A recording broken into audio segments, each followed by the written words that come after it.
Hey guys, we're here with Axl. So throughout this video, I'm basically going to edit this all together towards the end of his week that he's back with me.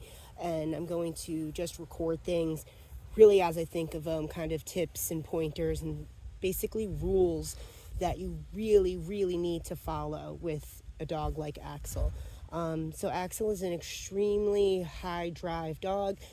He's very reactive when he's on leash, and it's crucial to understand that this is who Axl is. This is his behavior as a normal. So we need to teach him as humans, and we need to learn as a handler how to control this particular animal. Now, not every dog is the same, so it's really about learning your specific dog and your specific breed. Really knowing that what you're doing is you're offering to be a leader and a guide for that dog. He has to understand that you are here and he follows your rules. And if he is even so much as taking this much lead, even when we're doing something silly like heeling, and he just takes a little bit of a lead, you don't realize how much power you're giving him in that moment. Axl. So he sees my cat right now. Right. Put him back into that sit position. So learning your tool is really, really important as well. Knowing that you have to be so loose with this. People do not realize, you have to have zero tension on this thing. If you're going like this and you're wrapping around and you're like this and you're like, okay, heel, and that's not how this tool should be used, and it's not going to work if it's used that way. So you can see he sees my cat and he's all interested in my cat, right? So if the tool is used properly, so you can see there's zero pressure on him right now, right? And I'm not going to give him the opportunity. I don't need to put an obscene amount of pressure on this to get him to pay attention. I need to put about 2 fingers worth of pressure, stand in front of him to get his attention, and then it turns off. Okay, so I'm also just going to use my spatial pressure there, but there's no pressure on this leash. I'm going to use my spatial pressure to move in front of him. Now that he got up, pressure's back on. And again, I'm going to move down just so you can see. 2 fingers worth of pressure. On, he sits, off. That is how it has to be used. If it's being used any other way besides pressure off and pressure on to get him to sit, you're relaying messages to him that isn't what we have trained him to understand with this tool. So it's really, really important. Okay. It's really, really important for you to understand how you're going to use this to communicate with him that I need you to calm down. And once he has calmed down, the pressure goes away, right? So even though my cat's here, this is a great way to show you as well how to work through distractions, because even simple things like this, it's so important. If you can't get him to focus on you when there's something as simple as like a cat walking by you, if you have a dog that's coming by full force or running at you or something that spooked him, he's not going to be able to respond to you in that situation when the level is way higher. So learning how to do things like this right now when he's just focused on one thing, and learning to use your leash as a guide and a way to communicate using pops. Axl, come. Good. So, go boy. Go boy. Right, so again, there he got a little too excited. We're going to do pressure on and pressure off. The pressure has to go away. This doesn't work if the pressure is on when he's sitting. It doesn't work. Or if the pressure is on and you're moving. The only time pressure should be on is when you're stopping and telling him to go into that position. Now notice I'm not saying sit, right? Sure, he'll sit if I ask him to because he's a smart dog. He understands that. But that's not what we're asking for right now. Axl. Pressure on, pressure off. Okay, let me do this with 2 hands. Hang on. Okay, now that we got my cat out of here, all he ever does is want food. So he was just super focused on him, and we were getting closer and closer to him, and my cat's just going to come up on my legs and rub on my legs until I feed him. So that's what we did. So anyway, back to where we were though. So really getting him to understand that you can only, or getting you to understand that pressure can never be on unless you're relaying two things. One, calm down, or two, pay attention. That's it. That's the only pressure that you should ever need with this tool. Now, if he is rubbing his nose when you're doing the transitional, now again, I'm going to pause just to put his transitional on. Okay, so like I said, just put his transitional on, that's all. So again, the same thing. You have to understand that this is even more important, that you use no pressure. You cannot apply pressure to this leash. This is crucial to understand. This tool will not work if you're applying pressure when it's not necessary. Because when you're applying pressure, you are communicating with him. You are telling him, calm down, you've calmed down, or pay attention. That's it, nothing else. So when we're moving, okay, yeah. If I apply any tension to this leash when it's unnecessary, he's going to try and get that off of his face because you're telling him to move through pressure. And that's super confusing. And this is applying pressure to the pressure points in his muzzle as well as the ones in his skull. So when you're applying even the slightest little bit of force, you don't realize that you're applying a lot of tension on his face, and it has to be zero tension for this to work. So you have to see this U shape in your leash right here, right? If you do not have a U shape there and your leash is not smiling and it is ever like this, nope, you're adding pressure and you don't even know it, right? You don't realize that you're adding pressure with this amount of force, but it's pressure. So even when you don't think that you're doing a lot of pressure because you're so used to the way that he pulls, you're teaching him that this is the way that we move now, and we only move when the leash is loose. Yep. Right? So this is always resting. So right there, as soon as he gets in front of me, I've relayed to him he needs to calm down, right? He needs to go back into calm. Oh, and look who's back. All right, so again, same thing though. Teaching him that he can't just react to everything. So I'm going to break that tension, right? So see how now he's trying to go around me. Axl. Go ball. So I'm trying to get him to focus on me rather than the cat. Using yourself and your tones rather than your leash is so important right now. You need to learn how to communicate with your dog, not how to use a tool so much. Those are two separate things, right? The goal with training is to get your dog to respond to you. If you're using your tool to get him to respond to you, you're always going to need that tool to get him to respond to you. You have to learn how to get him to look at you without relying on a tool, right?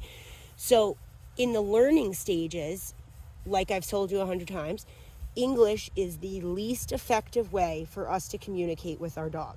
So if he doesn't have a leash on and you're trying to relay a come command or a sit from a distance or placing, and you don't have either a leash or his e-collar on him, you do not have a way to communicate with him. All you have is words, and that is extremely not helpful, right? So you have to learn and build up a working relationship with him where he's understanding that we have practiced this together and we have grown this relationship together, that you have asked me to come 100 times and I have come 100 times of those 100 times you've asked me. And it has to be that 100%, because if he learns that you say, Axl, come, and he doesn't do it, even just that one time, he's going to learn that. And he's going to be like, all right, well, I can just do it sometimes, or I don't have to do it. And what's the difference? You know, a good boy, whoop-de-doo. If he gets to go and chase a cat, that good boy isn't as exciting because he got to chase a cat. So the reward was way better on his end, right? So it's really, really important that you have 100% follow through with commands. So you have 3 tools that you can work on with him. You have your e-collar, you have your slip lead, and you have your long line. So your long line is going to be good for doing recalls. You have 20 feet, and you can get multiples, or you can get an 80-foot one and give him more space to roam, but you still have a way that you're attached to him, even 80 feet away from you. You have a way to pop that leash from 80 feet away if you needed to, and get him to come when you say his name. You have to do that, because if you're just relying on I say come and he does it, you're going to be it's going to be heartbreaking, because he's not going to do it. It's not how it really works. It looks great in theory that like we say come, you do it, but it's because of repetition and consistency and follow through that you have those super obedient dogs, because they know that every time they've been asked to do something, there has been follow through, right? So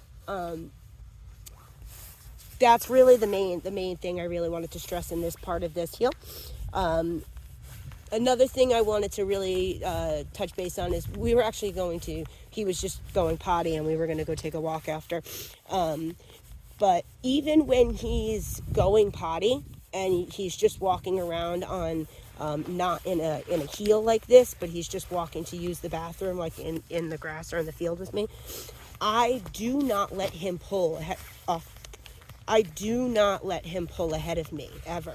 So even if he wants to go and pee on a tree and he tries to pull me, I yank him back and I say, off, right?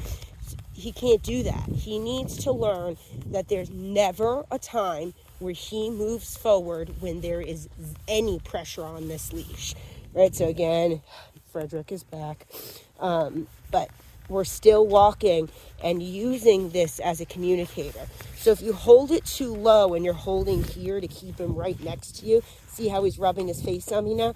Because I'm applying pressure. You have to have it loose so that the tool works. The tool doesn't work if you're jerked up on it, right? If you have him really close to you, or he's ahead of you and you're going like this, right, or pulling him around places, right? If he's going on the ground and laying down, you're definitely adding pressure, 100%. So that's the only reason he would do that. It's really weird to learn to keep this resting on your fingers, but you're never allowed to close your fist, okay? So if your fist is closed, you have no way to kind of use this tool properly. It has to be just resting. Right, so even the cat, right? So even with the cat, he went to go pull at it, but I have to be open. I have to let this be loose so that when he does go to have his natural instinct, I can communicate to him, I know this is what you want to do, but this is what I need you to do instead, right?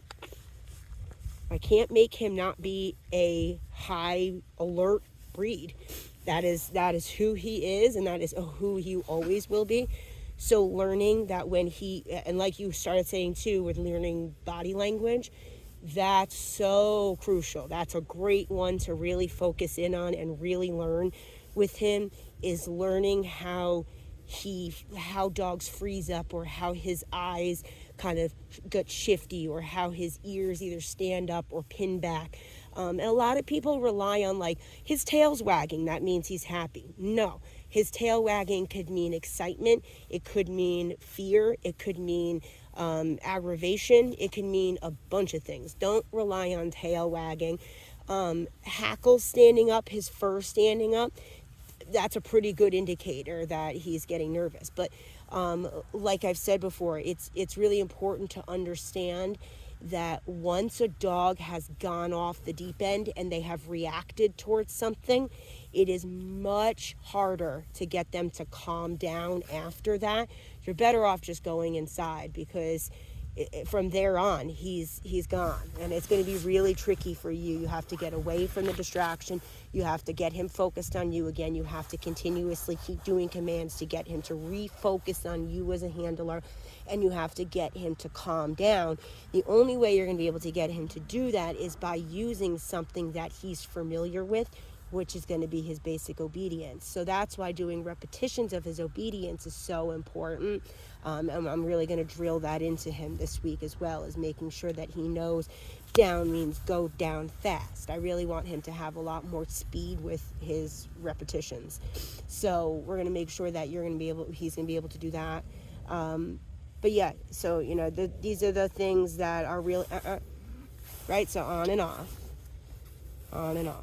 right? He wanted to react, and I told him, just because you want to do that doesn't mean that's what you're allowed to do. And then back to loosey-goosey, right? So see how he's on high alert. He's obviously staring. He's got his ears pinned. He's like frozen. He'll look around me if I try and block, right? These are all things that you can really focus on. Having a treat right now is great, because if I were, what's this? A ball? So you can even use a ball too. Right, to refocus on you. So these are the kind of things that we really want to work on. Handling skills are going to be a big thing with Axl. Learning how to work with him on a daily basis and learn how to be a leader for him and not just a corrector of you're doing things wrong. So even if he tries to rub his face on you, knock him off. Tell him no, that's not what we're doing. So it's really about learning a new mindset of how he's not just like your dog and you're doing things for him. He needs to learn what you need him to do, right? So he's rubbing on me. I'm going to say off, and I'm going to just give him a little push off of me. Off. Use my knee to kind of just bump him. Right? So that's all body language, right? That's me using my body language to communicate with him. So that's why I always say these turns too, where I say make left turns. Because if he's not paying attention and I turn left, I'm just going to go. I'm going to just push into him. And I'm going to say hey, this is where I'm going. Move with me. Right? But all very loose. I have zero pressure. Right? So now he's too far ahead. So I turn to get it back. So as soon as he takes the lead, don't try and like pull him back and do things like that. Or don't try and like beat him by like going faster. If anything, slow down. Right? If he's trying to get too far ahead of you, then I'm going to slow down and be like, hey, look, I'm not going that fast. If he's going a little fast and then I speed up and he speeds up, that's never going to work.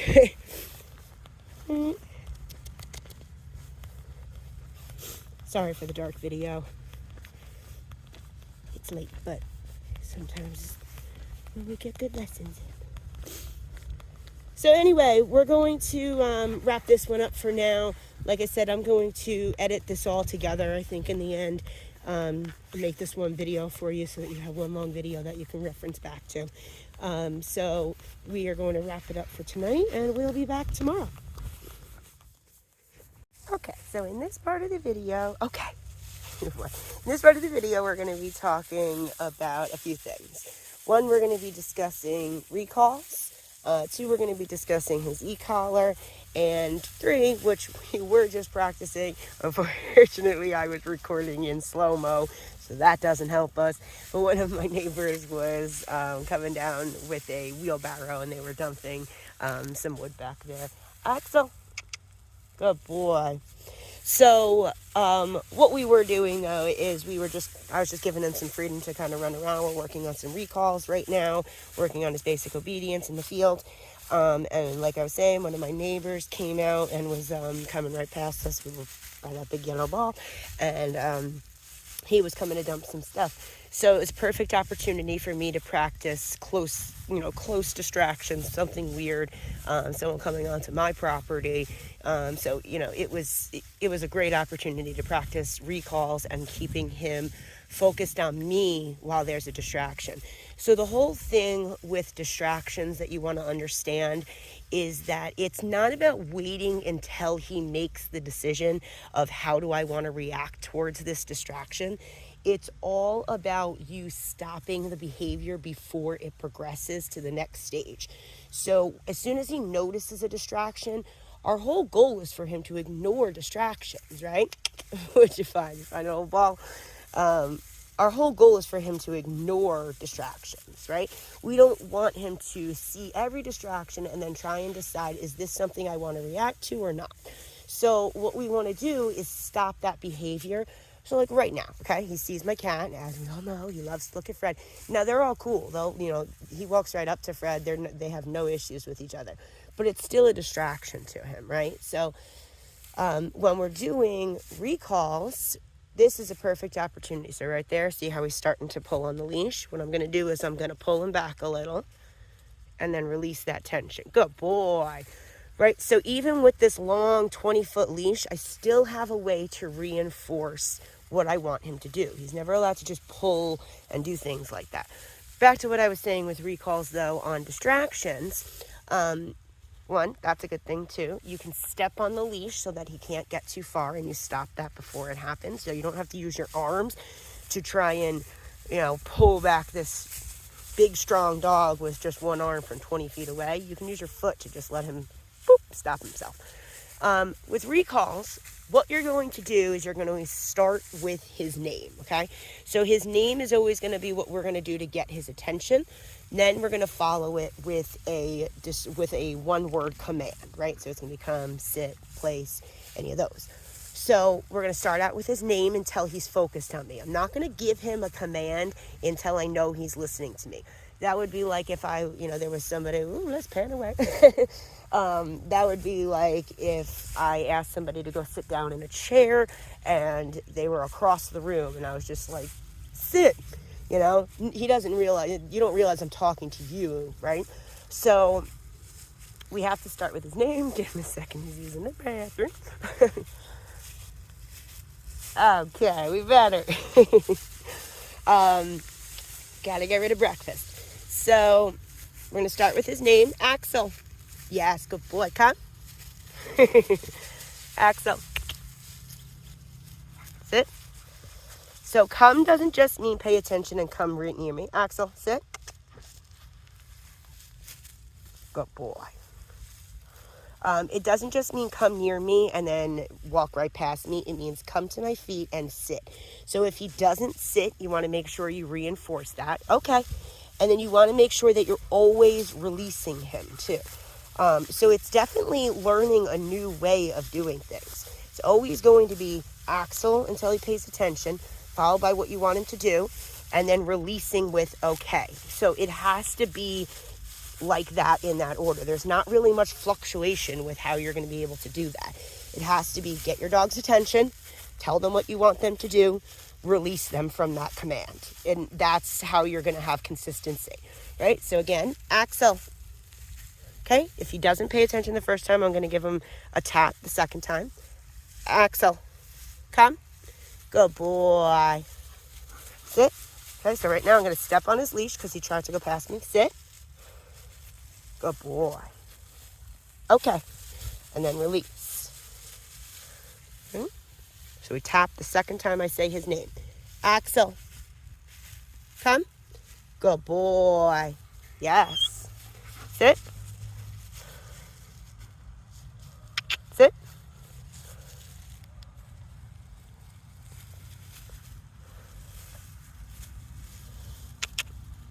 Okay. Good boy. This is good too. We have the garbage truck coming up. So that's a good distraction for him to work through as well. Axl. Yes, good boy. Good job. Sit. I'm going to step on this leash so that he can't go any further past me. All right, pick it up. Sit. Good boy. Good boy. Okay. So I can see the garbage man. Axl. Good boy. So before he notices him, I'm going to give him something to do to focus on me. Sit. Okay, so again, standing on the leash. Axl. Axl. Sit. So right there, see, that's body language. See how his ears, sit. Good boy. Notice how his ears were pinned back and he was staring at him. He's making up his mind right now. Axl. Axl. Tap, tap. Axl. Good boy. Axl, come. Good. Sit. Good boy. No, sit. Good. Down's okay. I would prefer sit. We're going to clean that up a little bit as well. But down is a more submissive pose, so I'm okay with that as long as he understands that when I say down, it means go into a full down. Sit means put your butt on the ground. This is a down. Okay. Good boy. Axl, come. Yes. Okay, so right now, button on. Come. Sit.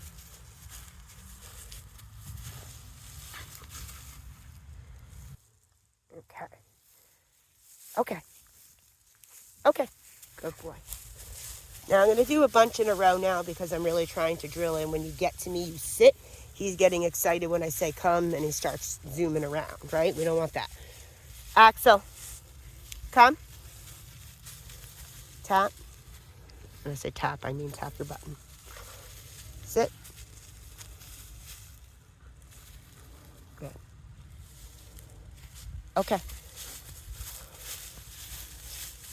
Come. Yes, good boy. Stand on it. Sit. Okay. Good. Come. Yes. Axl. Tap. Come. Sit.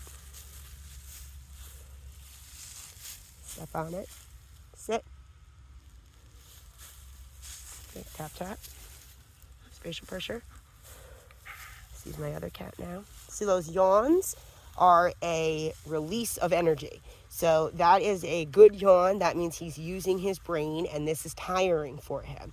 He doesn't need as much physical exercise as he does mental exhaustion, especially his breed. Now, he is an active breed. Yes, giving him room to run and play is important, but you have to do it safely. Right now, he is a liability. You cannot let him run around off leash right now. It's just a no. It's unfortunately, until you really have that strong bond with him where you really, I'm sorry, I lost my train of thought on the word I was going to say there. You really have to trust him, and you have to know, sit. So he got up before I said any, said to, so I re-put him in that position. You really have to trust that when you say his name and you say come, he's there. And right now, you haven't had enough time to build up that really strong bond with him yet. Even though you guys have a good rapport with each other as far as just, human and dog, he has to respect you as a handler, and right now he doesn't. So you're going to have to build up that handler relationship right now. You just have a lovey-dovey relationship at this point, and he's taking control, right? So again, right now he sees my cat, so this is my other cat even. So even just learning to get him to respond to me right now, right? So he's really focused on my cat, so I'm going to get him to recall. Axl, come. Yes, good boy. Come. Button on. Tap, tap. Axl, yes. Axl, come. Axl, tap, tap. Axl, tap, tap. Tap, tap. Come. Good boy. Good boy. Step. So the stepping on the leash right now is going to be important. By the time he comes back, I'm going to make sure that he knows when he gets to you to sit. So hopefully you won't need to be standing on the leash as much as I am right now. But this is why I want to make sure I do more repetitions with him and make sure that he is really drilled in on these commands, because this is how you're going to work him through situations. If he doesn't have anything else to listen to, he's going to go right back to how he used to react to things. We have to give him a new way to approach the situation. We can't just expect him to just do it differently all of a sudden if we're not doing anything differently. He's going to act the same way if we're acting the same way, right? So, Axl, off. Leave it. Leave it. Good. Right, so I'm really trying to drill and leave it as well as a form of like, don't pay attention, leave it alone, right? That's what I'm doing with him. Axl, come. Good boy. Sit. Sit. Good. Okay. Good. Come. Yes, good boy. Good job. Sit. Good. Okay. Come. Step. Now we're getting faster with the sits. Okay. Come. Yes. Sit. Axl. Good boy. Okay. Good boy. Another thing to notice too is that when I'm recalling, when he's coming back to me, is when I'm starting to give him encouragement and giving him good boys, yes, good job, right? So I'm letting him know, yes, this is what I want you to do. This is correct. If we just kind of stand there, he's not really sure if this is the right thing. So I'm going to give him that, give him that encouragement. Axl, come. Yes. Good boy. Sit. Sit. I'm going to get him. Axl, sit. So he's just sniffing poop, and I'm going to go down on his levels now because you saw he jumped a little. We don't want that. I had to go up before. Now we're going to go back down. That's the thing with e-collars. You have to remember that when you go up on your levels, you got to go back down to where his baseline is. He's looking at about a 15, 10, 15 is good. Axl, come. Sit. Stop. Sit. Tap, tap. It doesn't even do it yet. Sit. So again, I'm going to make sure he does it. I'm standing on his knees. Axl. Sit. Yes. Okay. Good.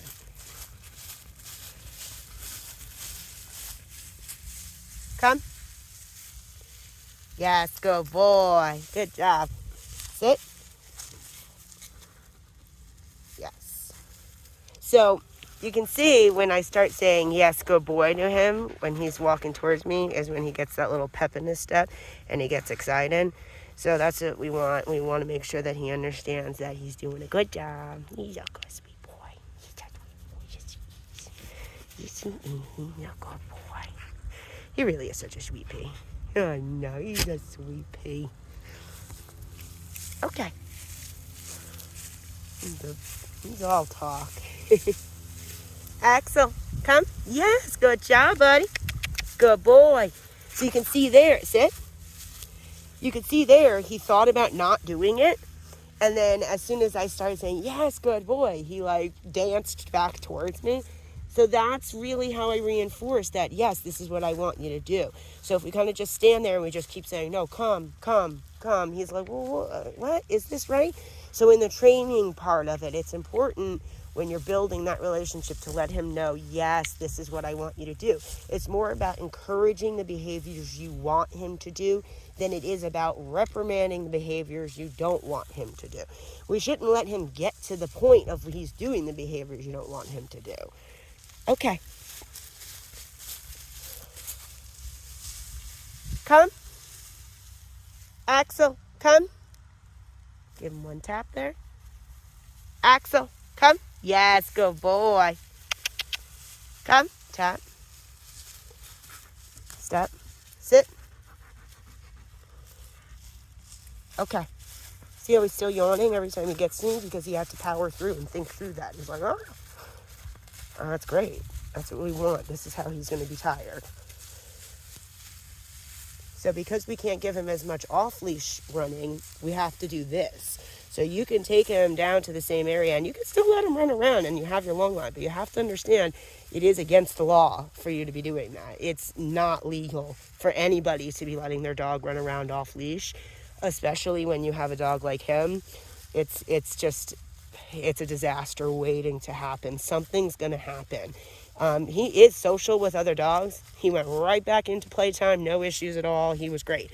So I know, he's not like trying to get after dogs necessarily, but you do not know what's going to happen. He is an animal, and another animal could tick him off, and he's going to react towards that. And if that's it's fight or flight, and he's not really a flight. He's going to face up to it like he does with my dog. They're both kind of dominant.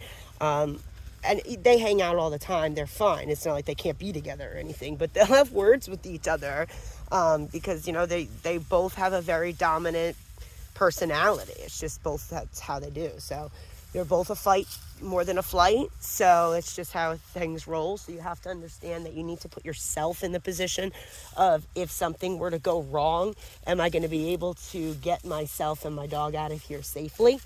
And if you don't have a leash on him, the answer is no, you don't. So having this long line on him is key right now while you're learning how to use this e-collar.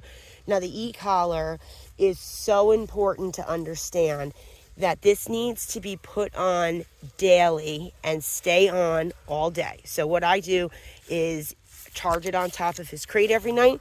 When we get up in the morning, the first thing that we do is we put his e-collar on, put his slip lead on, and then we go outside for a walk. E-collar stays on all day until we're ready to go to bed at night, and then it goes off and goes on charge on top of his crate again. So that gives his skin time to dry. That way, if hot spots are a thing, only not from any of the stimulus or anything that happens with an e-collar, but because it's a flat object that lays on his skin and on his fur, that when moisture builds up underneath it from whatever sweating, or dogs they have sweat glands, but here and there. So, when moisture builds up underneath it, if something is laying flat, even if it's just a regular collar, or it doesn't even have to be anything. Sometimes if there's moisture on the skin and their fur is laying on top of it, that's how hot spots happen. And hot spots are a bacterial infection that grow very quickly if you've never seen one. I don't necessarily know if Malinois are prone to them. A lot of white dogs and, things like that. I always make sure everybody's aware of them, though, so that you know that it's not anything that's being caused from the e-collar, but because it's something that lays flat on him. You want to make sure that you take it off daily, give his neck time to dry. You can also put stuck in a branch. You also can put the receiver in different spots. It doesn't matter what side it goes on. Just make sure that it's on snug. You don't want it on loose enough that it's going to roll around on its own. If you notice that it's moving from one side to the other without anyone moving it, then it's too loose. What's going to happen is the contact points aren't going to be touching at all times, and then he's going to look up or look down, and all of a sudden he's going to make contact and all of a sudden feel it out of nowhere, and you're going to be going up on your numbers. So you want to make sure that it's fit snug enough that I can move it around on my own, but not that it moves around by itself. Axl, come. Good boy. Yes. Come. Axl. Good boy. Axl, come. Good boy. Come. Make sure he sits. Axl, come. Good. Sit. Sit. Sit. And one tap. Okay. Good boy. Right, so these are important. We're going to be hanging out. It's a nice day. We're going to be hanging out here for a while. Just practicing doing these recalls, I'm going to let him play with the ball for a while and do some recalls off of that, so that we can really drill in. I usually say 100 repetitions of something before they really start to understand that it's a learned behavior. So we're going to do just that. So we will be back for more. I hope that helps with some of your questions on recalls and how you're going to use your e-collar on a daily basis. And yeah, of course, any questions, let me know, and we'll be back with more. Okay, so in this portion of the video, we are going to be talking about his heel. So healing is a way for you to do a walking and a moving command with him where he's continuously focused on you as a handler and following your lead, rather than just when we take a walk and he's doing this, where he's in free mode right now. I haven't said anything to him. But I'm going to show you that you can use any tool to get him to heel, whether it's a pinch collar or a slip lead or just a long line. So I've just been working with him with his long line, so I'm going to show you right now. It's more about your handling skills than anything. So it's about teaching him that now-in-laws need a lot to do. You got to give him a lot to do. So doing things with his brain, especially since we can't give him as much physical exercise as you would want to be able to wear him out, and that's not important anyway, because that's just building an athlete. We don't want that. We want to build a smart dog and use his brain to wear him out. So even just doing things like stopping every 10, 20 feet and making him do an auto sit is making him think. And every time you make a turn or you do something with a pace change or direction change, you're giving him something to think about. So I'm really focusing in on his auto sits today. Okay, yep. And as soon as he breaks that going in front of me, I'm going to turn, right? So it's all about your timing. You want to make sure you're not waiting until he's here sometimes and here sometimes and here sometimes. It's got to be consistent. He's got to know as soon as he leaves this little invisible box next to you, pressure is going to turn on, right? So it's just a pop of the leash right now because we're not even using a slip lead, just enough to tell him pay attention. He's doing great with his heel with me. He does really good with this. He just needs to focus, and when he gets distracted, he gets easily distracted, and then he gets really fixated.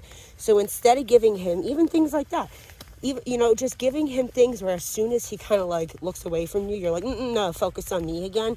It's really important for a dog like him who has reactivity issues. So you really want to make sure you're teaching him to focus on you at all times. And you have to do that by giving him things to do. If we're just walking in a straight line, there's nothing to think about. It's just mindless walking at a specific pace. So we have to do a lot of turns, a lot of stops. Right, so now I'm going to focus in on his auto sits. Yeah.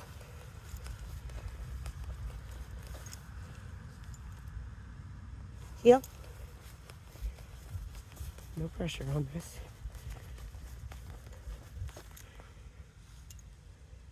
Yeah.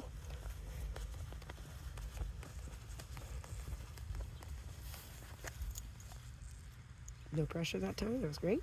Okay. Yeah.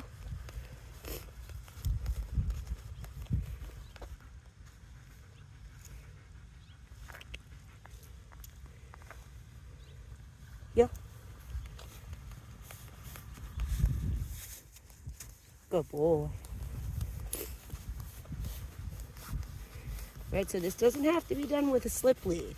It just has to be enough that you understand the concept behind he's always got to be following you. If he's ever in front of you, he's not following you. And the whole idea behind healing is follow me. That's it. So he can't physically be healing if he's in front of you or not paying attention to you.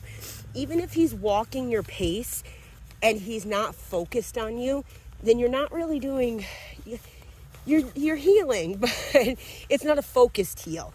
And with a dog like him, you have to have a focused heel, because as soon as he loses his attention and he goes from level 1 or 2 to a level 8 or 9, when he reacts to something, you're going to have a really hard time bringing him back down to this calm level 1 or 2. He's already going to be on edge. So if you don't allow him to get to that point of just being so overwhelmed by something, and you have to basically make it like he's going to react to anybody. It doesn't matter right now if you don't know exactly what sets him off. Like if you know it's bikes, then when a bicyclist comes, you could start doing these handling skills even stronger. But right now, you don't really know. You don't have a good set idea on this is exactly what's setting him off. So you have to be doing it like every single thing he sees is going to set him off. So anytime you see a person, it's only going to be helpful for you to start telling him and responding to him and telling him that you need him to focus on you when there's people around. Don't give him the opportunity to mess up and just focus and look and think about that distraction. As soon as you see the distraction as a handler, you have to understand that with him, he needs your help in that moment. He may have been making the right decision a few times, but that one time when you're not ready for it to happen is when it's going to happen. So you always got to be on your game when it comes to a dog like him.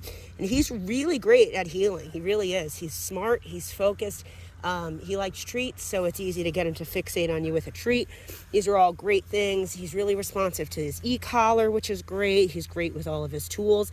It's just, it does take a strong handler and a lot of handling skills for you to understand that he has to follow your lead. So you always have to be giving him something to do to follow your lead. Otherwise, you're giving him control and then trying to say you're doing it wrong. But you can't give him control and then tell him he's not doing it right. It's not fair. So he has to earn that trust with you. You have to build up to that. You should always know that, like, and if you don't know that when I call him, he's going to come, you just haven't built up enough repetitions with him yet that you can trust him as your, as your dog, as you as a handler with him as your dog, excuse me. So, okay. So yeah, just, it takes some practice, and I'm of course going to be here with you along the way. I think he's doing really well.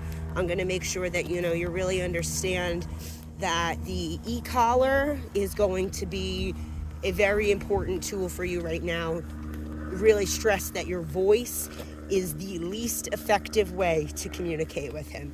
He doesn't understand your words. He understands tones, but that's, that can be misconceived. And if you're stressed out, he's not going to be calm and listen to you. So having your e-collar where you're able to communicate with him when you're not holding on to any kind of a leash. Like, I can drop this and, like, he's technically off leash, right? I mean, he has a nice long line on him that I can reinforce things, but we're doing an off leash heel right now, right? And this is great. That's exactly what we want to see. Good boy. Right, so he's turning with me. Good boy. So right there, as soon as he looked away and he could have veered that way, I just, clicked and pat my leg and got him to just focus on me again, because he knows what we're doing. He just has to stay focused on what we're doing. Good boy. Good boy. Right, so this is great. Axl. Fish pressure. Release. Okay. Good boy. Good job, buddy. Good boy. So yeah, I really think he's doing a great job. If he gets really hyped up too, just remember to kind of bring down that energy by just you changing your tone. Off. So just like that, just changing your tones. He started to want to play bite with me a little bit, so we're just going to change the tone and get him to do something more productive. Okay, go boy. That's how go boy. Easy off. Right, so he gets too worked up. I'm just going to tell him off, and I'm going to get him to calm down again. We're not going to play like that if you're going to get too rough. Okay. Okay. Good boy. Good boy. He's a good boy. Off. I'm going to use my knee. Okay. Right, so he understands with me that behavior is just a little too much. I don't like to play like that. Okay. Who's a good boy? He's a good boy. There's a good off. He's a good boy. He's a good boy.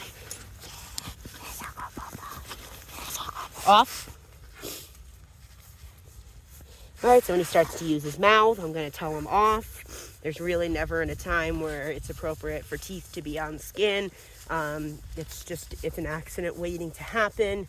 One day he's going to bite too hard and it's going to hurt. So I really don't recommend letting him ever put his teeth on you.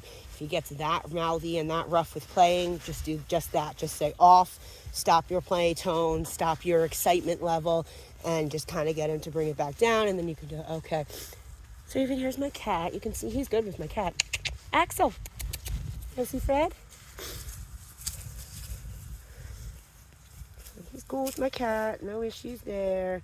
That's just prey drive. He wants to run and chase when he moves, but he's all good with the cat. Don't pee on him. So yeah, that's all good too. So it's all great signs. Just remember, it just takes a lot of practice. He's a really tough dog to work with, and if you're not used to being a strong handler for a strong-willed dog, it just takes some practice and kind of learning how to change your outlook on the way you're going to work with him. He has to be one step behind you, quite literally, where he has to follow your lead in every situation. Otherwise, it's just not going to work out the way you're hoping to. So his instincts as a dog are strong. That's just who he is, and it's kind of a matter of us learning that this is who he is, and I need to learn to adjust my handling skills to make sure that I keep myself, my dog, and my neighbors all safe. It's just only fair for everybody. So any questions, just let me know. Of course, I'm always here to help you guys.